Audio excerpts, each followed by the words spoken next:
बोलिए प्रेम से श्री सद्गुरु महाराज की जय। सब आदमी सब ओर से मुख मोड़ करके और हृदय खोल करके जय जयकार करें। जय जयकार से हमारे अंदर का हाहाकार दूर हो जाता है, इसलिए जयकार करना चाहिए।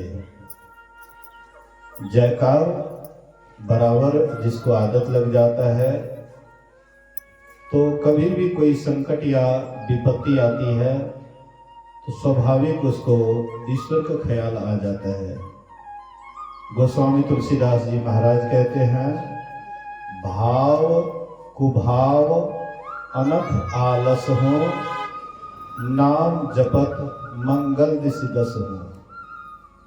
कहते हैं भाव हो या कुभाव हो, चाहे गुस्सा हो या शांत हृदय से ही हो, लेकिन ईश्वर का नाम किसी भी प्रकार से हम आप लेते हैं तो हमारा कल्याण ही होता है, हमें लाभ ही लाभ होता है।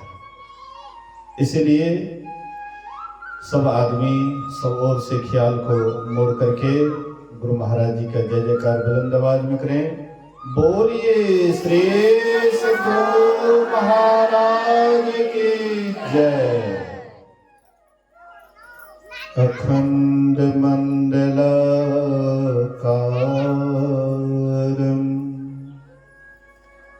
व्याप्तं येन चराचरं तत्पदं दर्शितं तस्मै श्री गुरुवे नमः।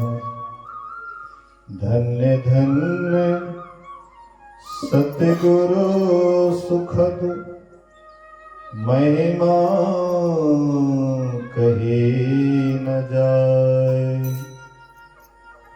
जो कुछ कहो तुम्हारी कृपा, मोते कछो न बसाए।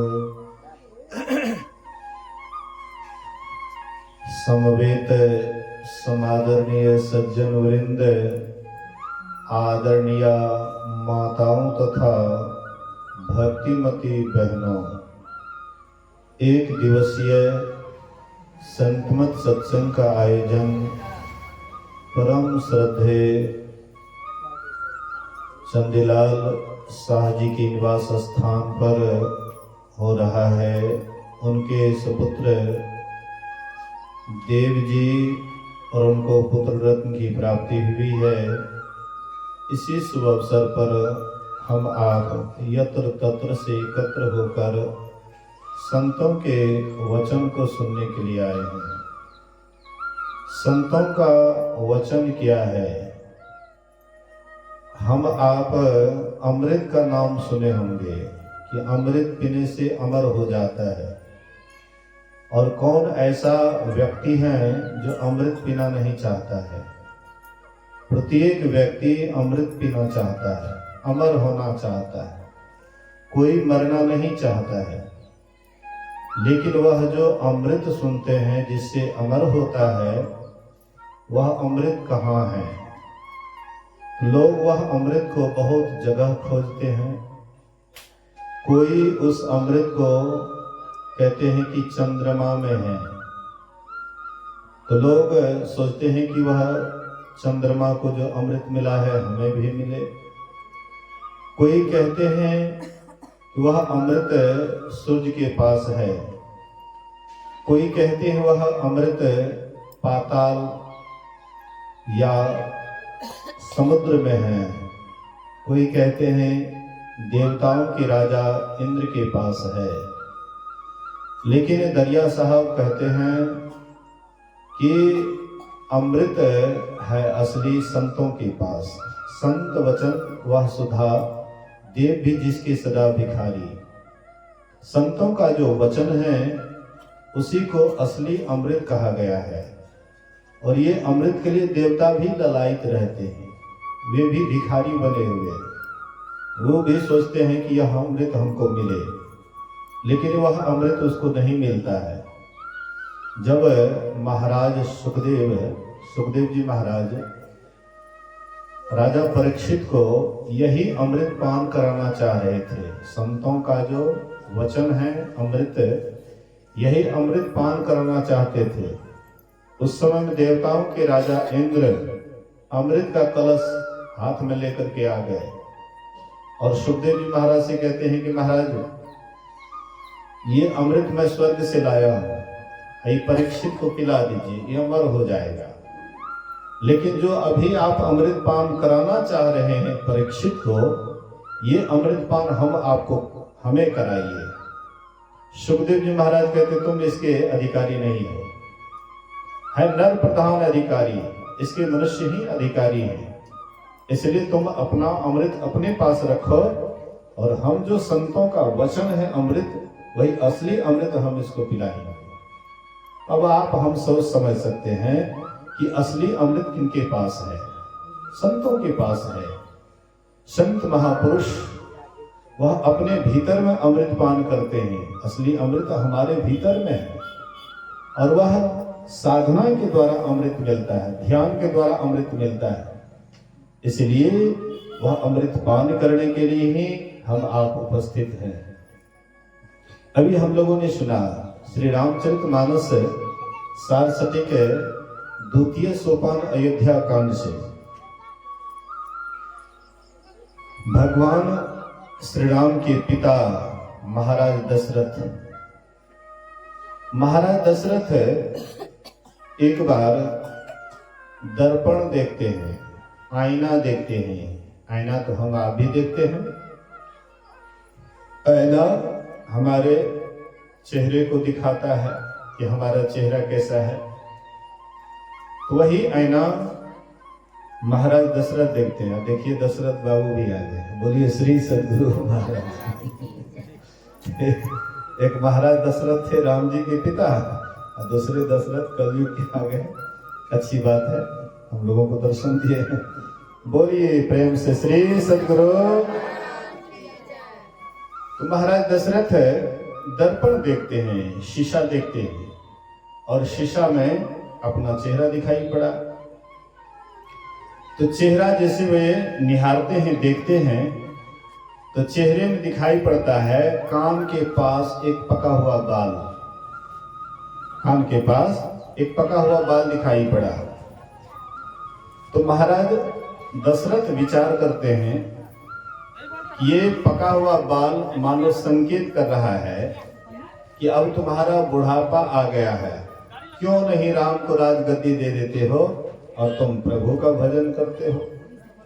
उनके मन में ये विचार आता है। देखिए हम आप भी दर्पण देखते हैं, लेकिन हम आपके अंदर में ये विचार नहीं आता है कि कान के पास या कहीं पर बाल पक गया है तो हमारा बुढ़ापा आ गया है, तो हमें परमात्मा का भजन करना चाहिए, ध्यान करना चाहिए। ये विचार नहीं आता है। गांव घर में बहुत बूढ़े या बूढ़ी होंगे, लेकिन वे लोग घर में बैठ करके गप सप करके समय को व्यर्थ गमा देते हैं, बेकार गमा देते हैं। लेकिन उनके मन में ये बात नहीं आता है कि हमारा भी अब चौथापन आ गया है, बुढ़ापा आ गया है, परमात्मा का भजन करना चाहिए, ईश्वर की भक्ति करनी चाहिए। सबके अंदर ये विचार नहीं आता है।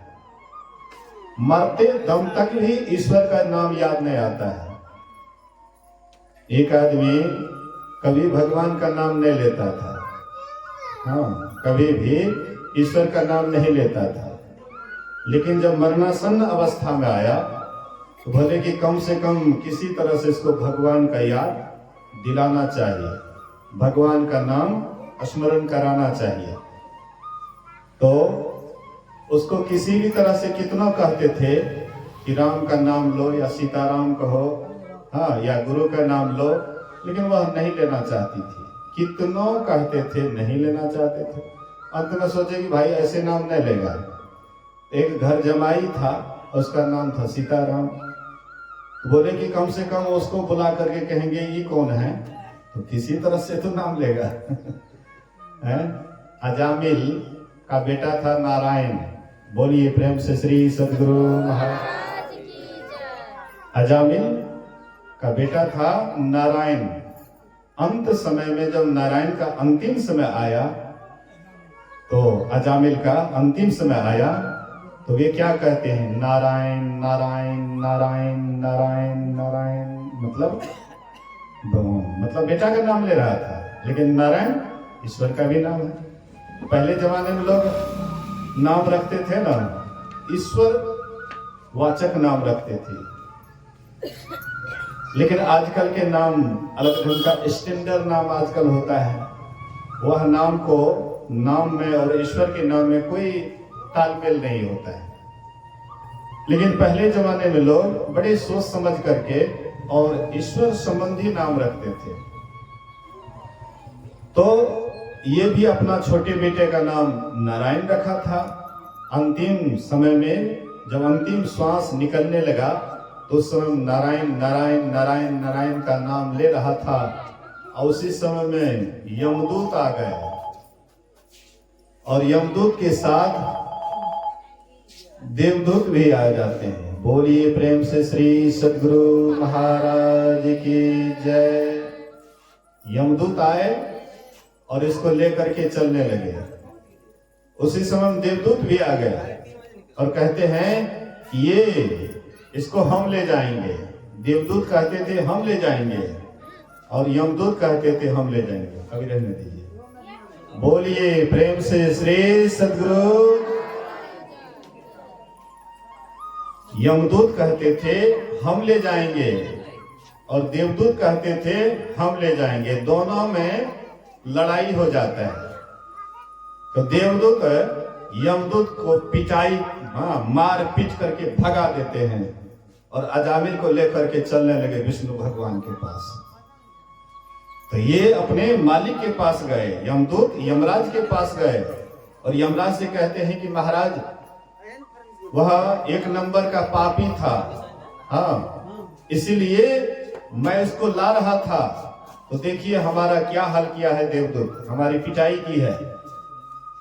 तो यमराज कहते हैं कि बोलो उस समय में किसका नाम ले रहा था? बोले कि उस समय में तो नारायण का नाम ले रहा था। नारायण तो उसके बेटे का नाम है।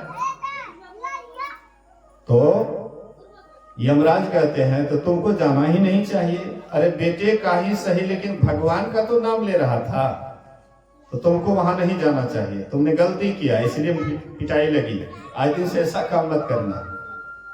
किसी भी तरह से भगवान का नाम ले उसको, हाँ, कभी भी तुम लोग मत लाना, ये देवदूत ही ले जाएंगे। कहने का आशय है, मतलब है कि नाम का भी प्रभाव पड़ता है। तो अंतिम समय में उसका भी दम टूटने वाला था, छूटने वाला था। तो सोचे किसी तरह से भगवान का नाम ले ले। तो वह घर जमाई को बुला करके लाए और कहते हैं ये देखे छी ककर हैं के छिए, एकर नाम की छी जाने छी? इसको नहीं पहचानती है, एकर की नाम छी बोली तो? कहके हाँ हाँ खिखरनी के दुल्हा नहीं छिए, हम नहीं जाने छिए। खिखरनी के दुल्हा छिए, हम जाने छिए। मतलब किसी भी तरह से सोचे कि नाम ले लेंगे, और किसी का नाम ले लेते थे, लेकिन सीताराम का नाम, भगवान का नाम नहीं। ऐसे भी लोग हैं। कहने का आशय है, मतलब है तो अंतिम समय में उसी को ईश्वर का नाम याद आता है जो शुरू से उसका अभ्यास करते हैं, आदत बन जाता है। आप जिंदगी भर चोरी किए हैं और अचानक आपको कहेंगे साधु बनने के लिए बनिएगा। जीवन भर जो काम करते हैं अंतिम समय में ही याद आता है।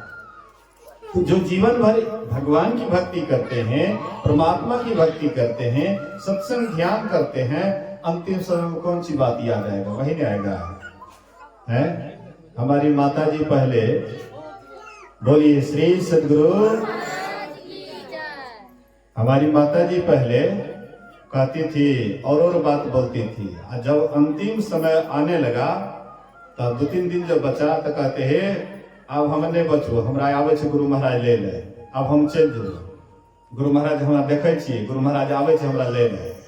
क्यों? सब दिन सत्संग ध्यान की थी, सत्संग ध्यान से लगाव था। जयंती हम लोग उधर मना रहे थे, अब माता जी यहाँ पर अस्वस्थ थी, उसका मन वहीं पर था। उसके मन में होता था कि हमको कोई लेकर के जाते वहां, हाँ जयंती में जाते। बहुत आदमी सत्संगी सबसे कहते थे कि हम लोग लेने चलो ना, हाँ जयंती होते मना केना केना की सब करे छे। मतलब शरीर यहाँ था लेकिन मन उसका सत्संग ध्यान में ही था। हमने सुना है कि वृद्ध बाबा को एक दिन सपना में, हाँ सपना में कहते हैं हमें ध्यान सत्संग करे छे, तू करे छो। देखिए अच्छे लोगों का सपना भी कैसा होता है, वे आपको प्रेरणा भी कैसे देते हैं। वहीं पर खराब आदमी होता अंत संत और कुछ से कुछ या डराते या और कुछ करते, लेकिन सपना में भी आए तो वृद्ध बाबा से कहते हैं ध्यान करे छ, हमें ध्यान करे छी। क्या नहीं ध्यान करे छ, ध्यान करो। देखिए शरीर में थे तब भी वृद्ध बाबा को कहते थे सत्संग ध्यान करने के लिए।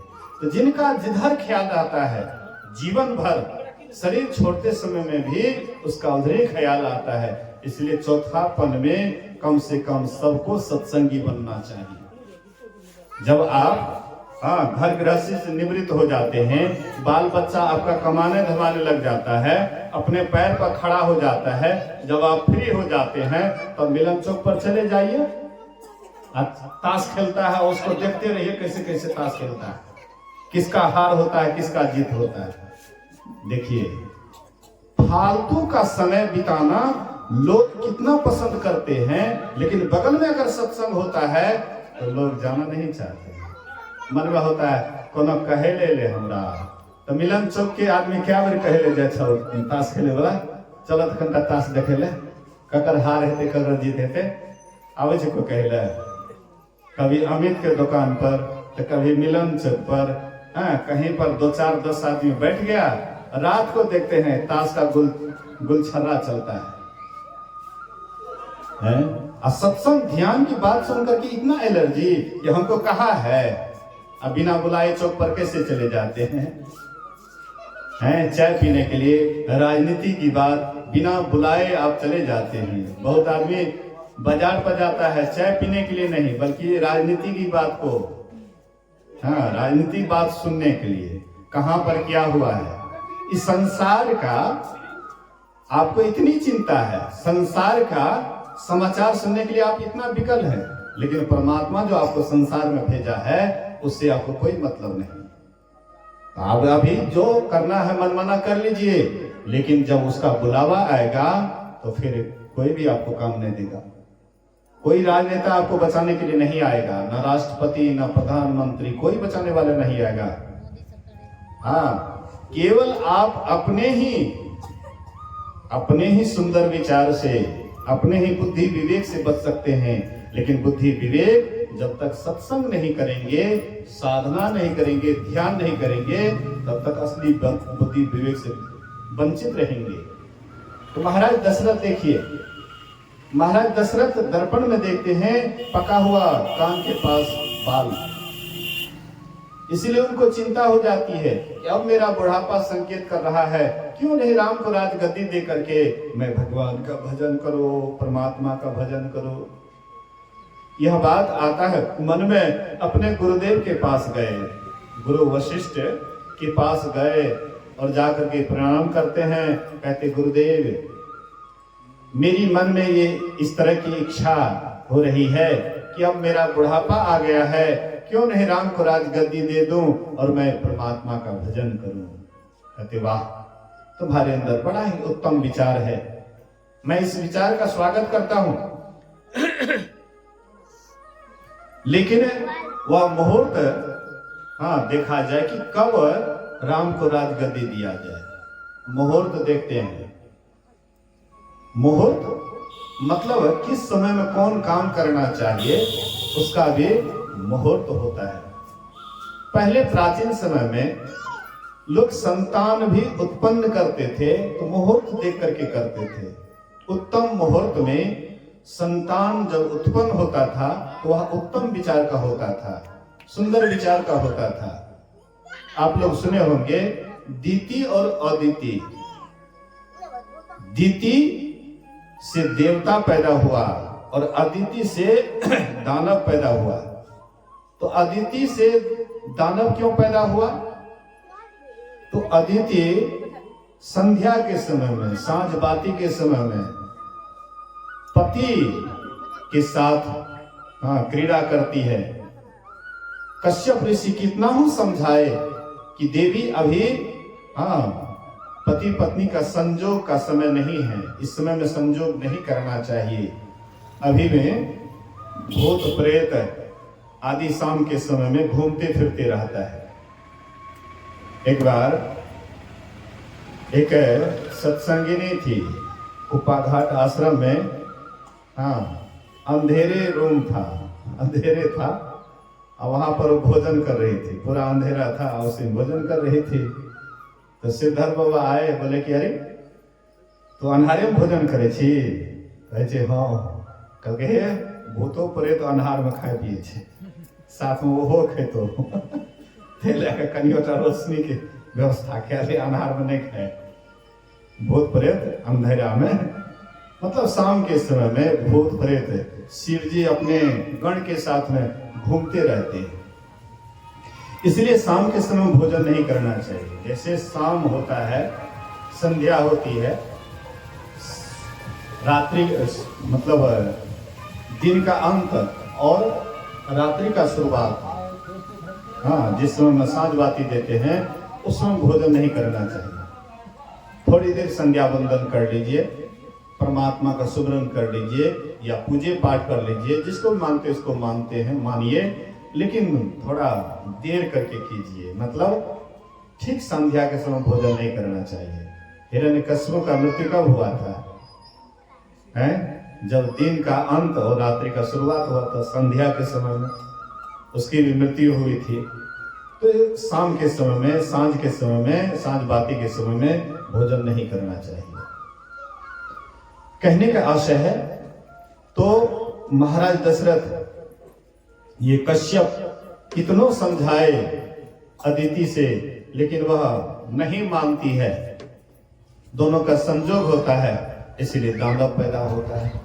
उसी जगह पर अदिति पति के अनुकूल चली। पति जैसे बोले, जिस मुहूर्त में संजोग के लिए बोले, उसी मुहूर्त में संजोग किए, तो उससे देवता पैदा हुआ जो संसार को पूज्य हुआ, संसार में पूज्य हुआ। तो मुहूर्त की आवश्यकता है। एक बार एक बंदर और बंदरनी एक डार पर बैठा हुआ था, बगल में एक तालाब था। एक साधु बाबा पतरा उल्टा करके देख रहे थे कि अभी बहुत शुभ मुहूर्त है। अभी अगर कोई इस तालाब में डुबकी लगाए, जानवर अगर डुबकी लगाएगा तो वह मनुष्य हो सकता है। अगर कोई मनुष्य स्नान करे तो वह देवता हो सकता है। वह महात्मा जी बोल रहे थे। उधर बंदर बंदरनी, बंदर बंदरनी कहती है, सुनते हैं महात्मा जी क्या कहते हैं। बंदर कहता है छोड़ो महात्मा, ऐसे महात्मा लोग कुछ से कुछ बोलते हैं। गांव समाज में पुरुष लोग कह जाए महात्मा था, महात्मा की कहते महात्मा। लेकिन बहुत इसी गांव की माँ बहनें हैं जो बड़ी श्रद्धा पूर्वक सत्संग सुनती है, अपने जीवन में धारण करती है, थोड़ा बहुत ध्यान भी करती है, सत्संग भी करती है। तो माँ बहने के अंदर में पुरुषों से ज्यादा श्रद्धा प्रेम होता है। किसी भी क्षेत्र में आप चले जाइए, सत्संग में भी जाइए। यहाँ पुणे में जिला वार्षिक होने वाला है, वहां पर स्वामी वेदानंद जी महाराज आए हुए। आज भी हमको निमंत्रण आया, हम नैने कह रहे थे, नैने जाना ही पड़ेगा, जबरदस्ती जाना ही पड़ेगा। अच्छा ठीक है, तो वहां पर है, आप लोग सब आदमी चलिएगा। तो कहने का आशय है कि माँ बहने के अंदर में बहुत श्रद्धा और प्रेम होता है। तो इसलिए कहते हैं कि महात्मा जी क्या कहते हैं, देखते हैं। कहते हैं कहने दो, महात्मा वैसे कहता है। अगर इतना ही जानता तो ये गांव गांव थोड़े एक पेट के लिए घूमता। देखो तो एक पेट के लिए गांव गांव घूम रहा है। इसलिए इस सब के बात पर मत ध्यान दो। तो महात्मा जी कहते हैं कि अब बहुत कम समय बचा है। अगर कोई जानवर स्नान करे तो वह सुंदर मनुष्य हो सकता है, अगर कोई मनुष्य स्नान करे तो वह देवता हो सकता है। बहुत कम समय बाकी है, मतलब 20-30 सेकंड बाकी है। इतना जो बोले तो वह बंदरनी क्या करते हैं, तो वृक्ष डाल छोड़ करके सीधे छलांग लगाती है, पानी में डूबती है, और जैसे पानी से निकलती है सुंदर राजकुमारी हो जाती है। बोलिए प्रेम से श्री सतगुरु। हाँ, सुंदरी बन जाती है, राजकुमारी बन जाती है। और बाहर निकलती है, उधर से राजकुमार हाथी पर सवार होकर के आ रहे थे। राजकुमार उसको साथ कर लिए, चलने लगे। बंदर सोचता है कि बंदरनी डुबकी लगाई तो सुंदरी राजकुमारी हो गई, मैं भी डुबकी लगाता हूं तो मैं भी राजकुमार हो जाऊंगा। लेकिन तब तक वह मुहूर्त बीत चुका था। बंदर लगाया छलांग, लेकिन जैसे उगता है तो बंदर बंदर ही रह जाता है। हम आप भी मुहूर्त, जब सत्संग होता है, ध्यान होता है, साधु महात्मा का पदार्पण होता है, उस मुहूर्त में हम उसको टाल देते हैं। क्या जाएंगे सत्संग में, क्या ध्यान करेंगे। वह मुहूर्त आपका टल गया, अब बाद में आप जाइएगा तो क्या मिलेगा। जो मुहूर्त उत्तम था उसमें तो आपको डुबकी लगाए नहीं, अब मुहूर्त जब टल गया तो तब आपको डुबकी लगाने से क्या फायदा। कहने का आशय है मुहूर्त की बड़ी आवश्यकता है। तो उस समय में मुहूर्त को लोग ज्यादा ध्यान देते थे। महाराज दशरथ के कुलगुरु वशिष्ठ देखते मुहूर्त, कहते कल ही वह शुभ मुहूर्त है, क्यों नहीं राम को कल ही राजगद्दी दे दिया जाए। बड़ी उत्साह के साथ महाराज, बहुत आपने अच्छा कहा है, कल ही राम को राजगद्दी दी जाएगी। चारों तरफ ढिंढोरा पीट दिए, एकदम प्रजाओं में उत्साह का लहर फैलने लगा। सबके सब मंगल गीत गाने लगे, सब उत्साह मग्न हो गए, सबके सब आनंद मना रहे हैं। लेकिन उसकी मंथरा देखती है कि सब जगह उत्साह हो रहा है, क्यों हो रहा है, पूछती क्या बात है, तो राम को राजगद्दी मिलेगी। मंथरा कहती कौन कहा राम को राजगद्दी मिलेगी। अरे मेरा भरत को राजगद्दी मिलेगा, क्योंकि उसके कंठ में सरस्वती बैठ गई थी। सरस्वती उसके बुद्धि को फेर दी थी, इसलिए सबको अच्छा लग रहा था, उसको बड़ा खराब लग रहा था। हाँ, बहुत खराब लग रहा था। तो वह आती है अपने मालकिन केकई के पास, और केकई से कहती है कि एक बात जानती है। बोले कि क्या। बोले कि पूरे प्रजाओं में उत्साह का लहर है, कल राम को राजगद्दी दी जाएगी। तो मंथरा केकई कहती ये तो बहुत अच्छी बात है कि श्री राम को राजगद्दी दी जाएगी, ये तो बड़ी उत्साह की बात है, ऐसा तो होना ही चाहिए, राम तो सबके प्रिय हैं। मंथरा कहती है कि सुनो, पहले के दिन को भूल जाओ, अब दूसरा दिन आने वाला है। अब कौशल्या राजमाता बनेगी और तू राजदासी बनेगी। बोले कि क्या बात बोलती है, घर फोड़ी, तुम्हारी जिभ्या को काट लूंगी।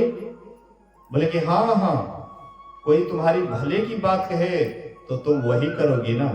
हम तो तुम्हारी दासी हैं, बचपन से तुमको अपने गोद में खिलाए हैं, पाले पोसे हैं, हमको पता है, इसीलिए तुम राजमाता नहीं राजदासी बनेगी और कौशल्या राजमाता बनेगी। तो आप झूठी बात भी बारंबार सुनिएगा, मन झूठाई की ओर मुड़ जाता है। अच्छी बात को सुनिएगा तो अच्छी बात की ओर कम मन मुड़ता है। मन का स्वभाव है, मन भी झूठा है, शरीर भी झूठा है, मन भी झूठा है। झूठी बात को मन जल्दी स्वीकार कर लेता है, लेकिन सच्चा बात को जल्दी मन स्वीकार नहीं करता है। मन का स्वभाव ऐसा है। तो झूठी बात बारंबार बोले तो दिमाग उसका भी फिर गया। जैसे एक उदाहरण लीजिए, कोई खैनी नहीं खाते हैं, खैनी खाने वाले के पास बैठिए, हे फलना कंटा एक जो लहा ने केहन लागे छे, नहीं हम खैनी नहीं खाई छियै, लहा ने कंटा तब मरद भए के एकोटा नशा नहीं खाइ छ, कोनो मरद भेलै हैं, मर्द भए के पुरुष छियै, मर्द छियै, मर्द के कम से कम एको नशा लेना चाहिए। नहीं हम नहीं खाई छी, है कनी डलहन एके जूम एके जूम हमरे अब जाइए ने पढ़े ला एक ना सरपंच साहब के स्कूल, तो देखिए ना मास्टर साहब के एकदम दे रहा है, मन में है कि केहन लागे छे मास्टर साहब, दिवा वाला मास्टर साहब रघुवीर साहब एकदम दे रहा है। हमरा देखिए हेते हेते मन में है कि ओह कनिटा टेस्ट करती है ना, हाई स्कूल जेते जेते शुरू भए गेलै।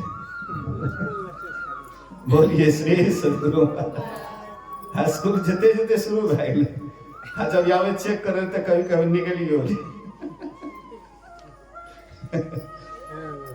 देखिए आदत संग का रंग लगता है। जैसे संग गुरु अगर तंबाकू खा रहा है और शिष्य अगर बराबर देखेगा तो स्वाभाविक उसके मन में भी होगा।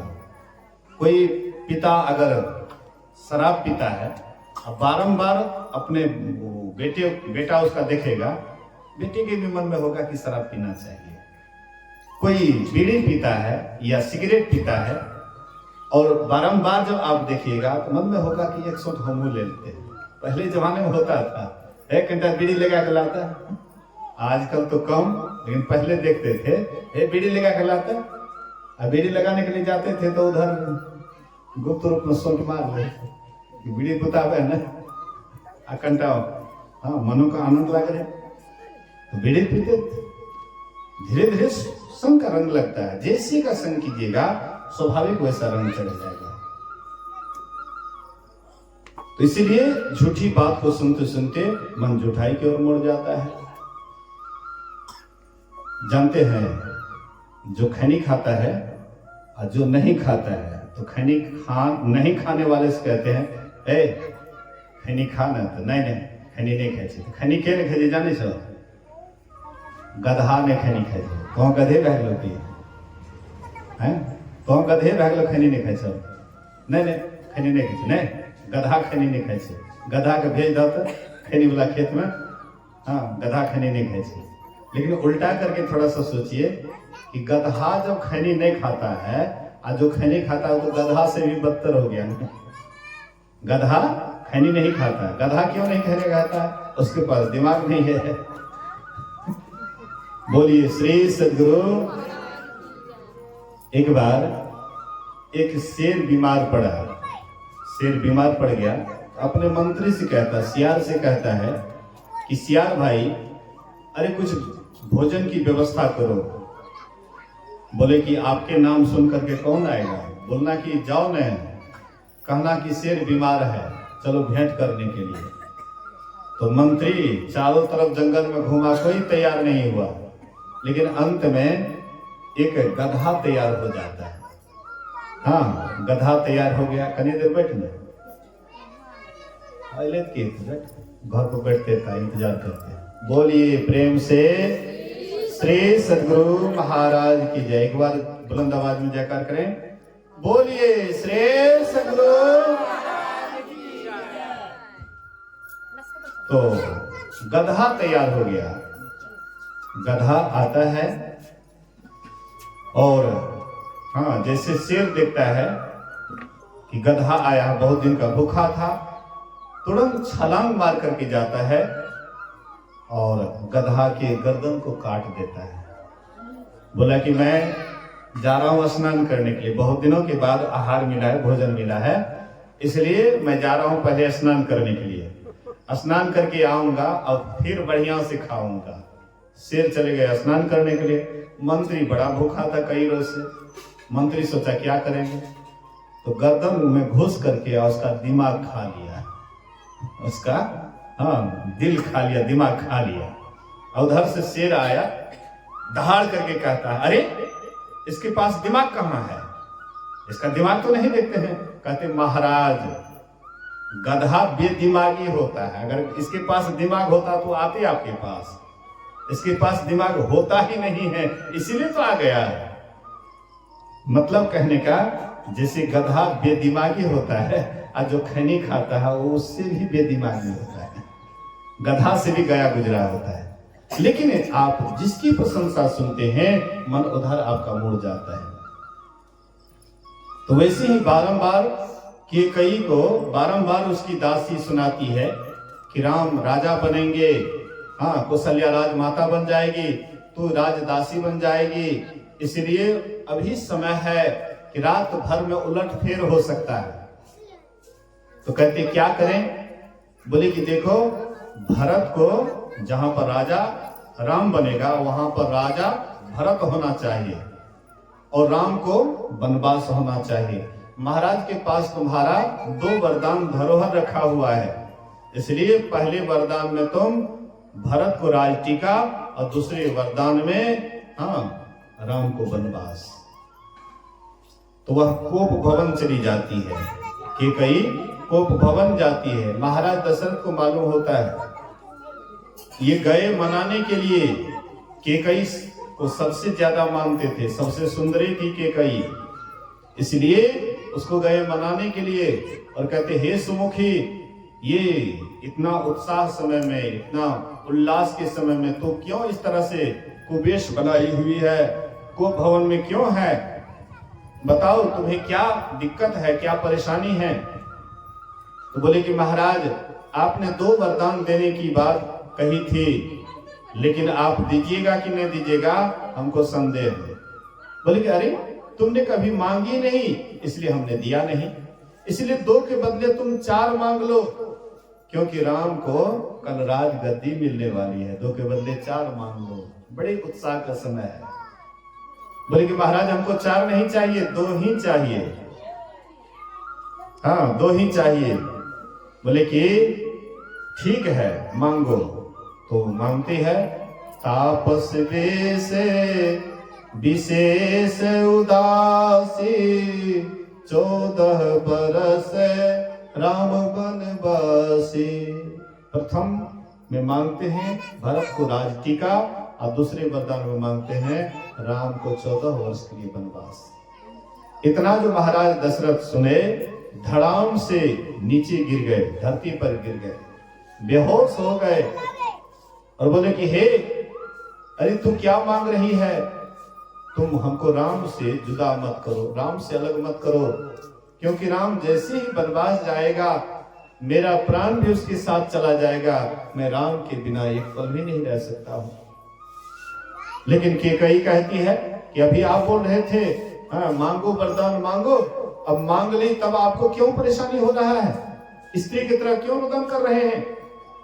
इसलिए महाराज या तो धर्म की रक्षा कीजिए या अपना वचन तोड़ दीजिए। कहते हे अभागिन, तुम्हें गाय मारने में तनिक भी लज्जा नहीं होती है, हे अभागन तू पछताएगी।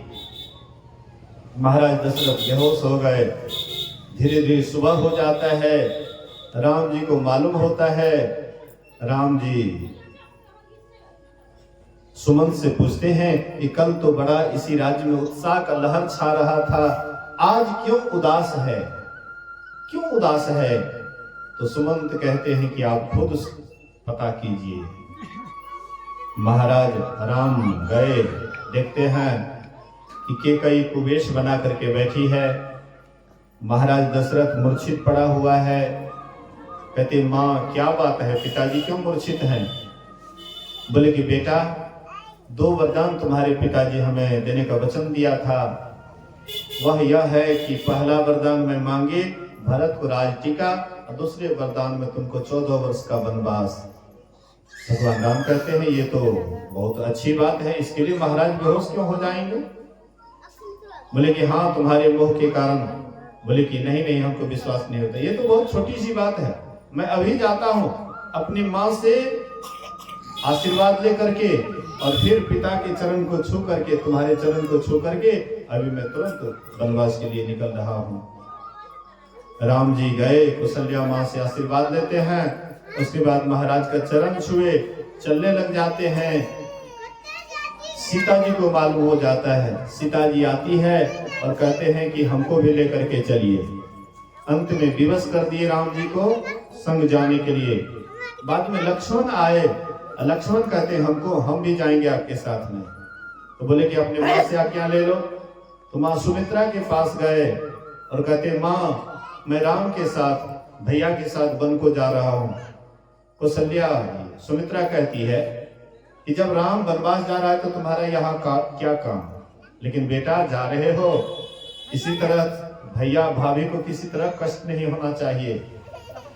हम तुम्हारे माँ इस जन्म की हैं, महाराज दशरथ इस जन्म के पिता हैं, लेकिन सीता और राम जन्म जन्म के माता पिता हैं। वे सबके माँ के भी माँ हैं, पिताओं के भी पिता हैं। इसलिए बेटा राम की सेवा में किसी तरह का त्रुटि नहीं होना चाहिए। हाँ, सुमित्रा माँ कहती है, पुत्रवती जुवती जग सोई, रघुपति भगति जासु सुत होई। कहते हैं पुत्रवती नारी वही है जिनका पुत्र राम का भक्त है। न तरु बांझे भले बादी बियानी, राम विमुख सुत ते हित जानी। राम विमुख से पुत्र जन्माना या बियाना व्यर्थ है, बेकार है, इससे तो बांझ ही अच्छी है। गोस्वामी जी कहते हैं कि अगर राम का भक्त नहीं है पुत्र, ईश्वर का भक्त नहीं है पुत्र, कहते हैं कि ऐसे पुत्र को जन्म देना ही बेकार है। हाँ, ऐसे पुत्र को जन्म देना ही बेकार है। मैया मदालसा हुई थी, बोलिए श्री सद्गुरु। मैया मदालसा हुई थी, उनको एक संतान होता है। पहले तो वह गृहस्थाश्रम को स्वीकार नहीं करती थी, लेकिन जब ऋतुध्वज राजा बोले कि तुम्हारे जैसे साध्वी और मेरे जैसे सदाचारी, दोनों के संयोग से हाँ कैसे खराब संतान हो सकता है। बोले कि मैं गृहस्थ आश्रम को तब स्वीकार करूंगी जब उसका लालन पालन मेरे ही पास हो। बोले कि कोई बात नहीं, तुम ही करना। तो जैसे उसको तेल उठकन देती थी, हाँ इधर के लोग पता नहीं क्या करते हैं, सत्संगी की कहे भोर में दे रहे लेकिन तेल उठकन। जय गुरु, बोलिए प्रेम से श्री सद्गुरु। अच्छी बात है, सत्संगी हैं, गुरु महाराज के भक्त हैं, इसलिए तेल उठकन दे रहे थे तो जय गुरु कह रहे थे। नहीं तो इधर जंगल में जाइए, हाँ पुराने माँ बहने के पास में एक कंडा है, मैं जी एक कंडा तेल उठकन दे दिए थे तो की कहे थे, एलसन बेलसन धोबिया के पाठसन कुमरा के चाटसन। वो बच्चा कैसा संस्कारी होगा। मतलब इसमें कोई ईश्वर संबंधी ईश्वर वाचक शब्द नहीं है, लेकिन वह मैया मदालसा क्या कहती थी तेल उठकन देते समय में, शुद्धो असि बुद्धो असि निरंजनो असि संसार माया परिवर्जितो असि संसार स्वप्नम त्यज मोह निंद्राम मदालसा वाक्य मुवाच पुत्रम। हे पुत्र तुम शुद्ध हो, तुम बुद्ध हो, तुम निरंजन हो, निर्विकार हो, ये संसार स्वप्न है, माया है, इसलिए बेटा इसको त्यागो। इतना जो सुने तो होश नहीं संभालते थे, सीधे जंगल की ओर ईश्वर की भक्ति करने चल जाते थे। एक बेटा, दो बेटा, तीन बेटा, ऐसे करते करते 6 बेटा चला गया। अंत में एक पुत्र रह गया जिसका नाम अलर्क था। तो राजा अलर्क उसको संसार और परमार्थ दोनों का ज्ञान दिए। तो वे हाँ शादीशुदा होकर के राजभार संभालते हैं और माँ बाप चले गए वन को, जंगल तपस्या करने के लिए। और उसको भी एक चिट्ठी दे दिए कि बेटा जब कोई विपत्ति का समय आए, संकट का समय आए, तो तुम इस चिट्ठी को पढ़ देना। एक बार कोई राजा उसके चारों तरफ से हाँ किला को घेर लिए, संकट का समय आ गया, माँ का दिया हुआ वह चिट्ठी पढ़ता है, वही मंत्र लिखा हुआ था, शुद्धो असि बुद्धो असि निरंजनो असि संसार माया परिवर्जितो असि संसार स्वप्नम त्यज मोह निंद्राम मदालसा वाक्य मोवाच पुत्रम। हे पुत्र तुम शुद्ध हो, तुम बुद्ध हो, तुम निरंजन हो, निर्विकार हो, ये संसार स्वप्न है, माया है, इसलिए पुत्र इसको त्यागो। जैसे वह मंत्र सुने हाँ पढ़े, वह राजा को बुला करके आदर के साथ कहते हैं कि आप राजगद्दी को संभालिए, मैं जा रहा हूं वन की ओर। वह राजा को राजगद्दी दे दिए, अपना चले गए वन की ओर। राजा अलर्क ध्यान साधना करके वे विमुक्ति को प्राप्त किए। कहने का आशय है, मतलब है, संत महापुरुष कहते हैं हाँ कि ईश्वर का भजन सबको करना चाहिए। सकल सुकृत कर बड़ फल ये हो, सिय राम पद सहज स्नेह। सभी पुण्यों का बड़ा फल है कि सीताराम के श्री चरणों में सहज स्नेह हो, सहज प्रेम हो। अगर ऐसा हम लोग करते हैं, यह शरीर में आकर के ईश्वर भजन करते हैं, परमात्मा की भक्ति करते हैं, तब तो यह जीवन सार्थक और सफल होता है। अगर ये काम नहीं करते हैं तो हमारा जीवन यूं ही बेकार चला जाता है। तो यह जो बच्चे के जन्मदिन ये बरही के अवसर पर यह जो आयोजन करवाए हैं, बहुत सुंदर काम किए हैं। गुरु महाराज से प्रार्थना करता हूँ कि इनके परिवार में सांसारिक उन्नति भी हो और साथ साथ ईश्वर की भक्ति भी धीरे धीरे सब आदमी जुड़ करके करे। ये लोग भी सुखी हो और लोग भी सुखी हो। इसी वचन के साथ बोलिए प्रेम से श्री सद्गुरु महाराज की जय।